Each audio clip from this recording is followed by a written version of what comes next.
Hi, it's Martin Doyle again, physiotherapist, and as you know, we've been talking about the Biothermored digital moist heat pad, and Susan's very kindly shared her experience with pain and how she uses exercise and moist heat to help in her pain management. But Susan is unusual. In fact, she's unusual in this clinic because she's been in chronic pain for 30 years. 30 years. And I just thought the fact that we have her here today, I thought there would be other people watching who also have chronic pain, and I just thought it just might get an insight into how Sue manages and copes with that pain for all those years. So Susan, could you share some of those stories? How do you cope being in chronic pain? For probably 10 years, on and off, just about kind of constantly, I'd take anti-inflammatories. With guidance by the doctor, because you're not supposed to be on them for a long time. But when you're in chronic pain, you just have to stop the brain receiving the messages about the pain and wanting to go back to the spot and repair it constantly. And at one stage, I did go to the pain management clinic at North Shore Hospital. Their suggestions weren't all that helpful. I just found by doing the anti-inflammatories and probably Panadine Fort for the pain as well, did relieve it. And then when it got to a stage where I kind of could manage without anti-inflammatories, the physio had suggested doing McKenzie stretches for the lower back.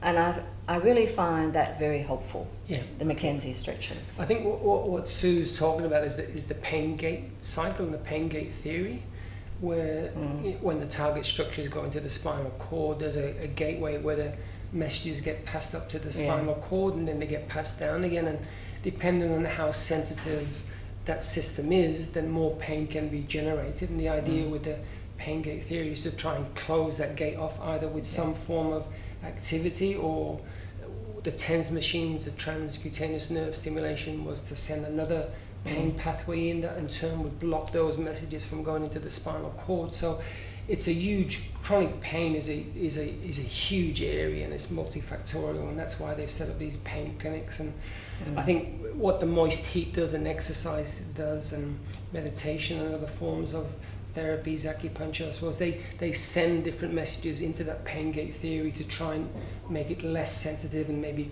in some cases try and close that gate down so less messages are getting into the brain, because we know with certain tissues they can be healed, but because that pain pathway has been going on for so long, it just gets maintained. And we know there's how people feel, the social status, the past history, it's a huge complex area of pain. And I think as a clinician I find that movement is so integral to inputting other sources of stimulation into that pathway that can help stimulate those areas in the brain that can help with pain management and reduce or close the pain gate theory. And I think the heat treatment, electrical therapy, other modalities that I've mentioned, massage, all have a role in pain management. And I think that's what you found over the years, that you're finding certain things that will help you.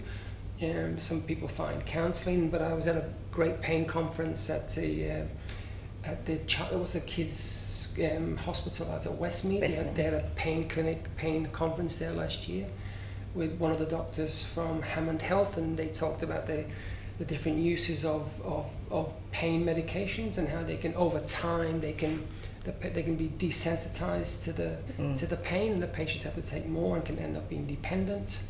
And especially with nerve pain, how the different types of, some may work, some don't, and there can also be a dependency on medications.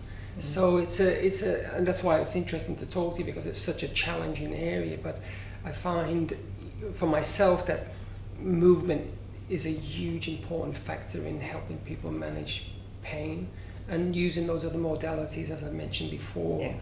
And in some cases pain medications when appropriate, as you say, anti-inflammatories, or like some of my patients with nerve pain, you know, some medications won't even touch it, so they have to, you know, get some specialist pain medications such as the anticonvulsives or antidepressants or the morphines and stuff, and even some of them it's a bit of a trial and error. So that's why I really appreciate you coming, because I think it's such an important area that you know, that we talk about, and there's lots of people in pain. So thanks very much for that, Susan.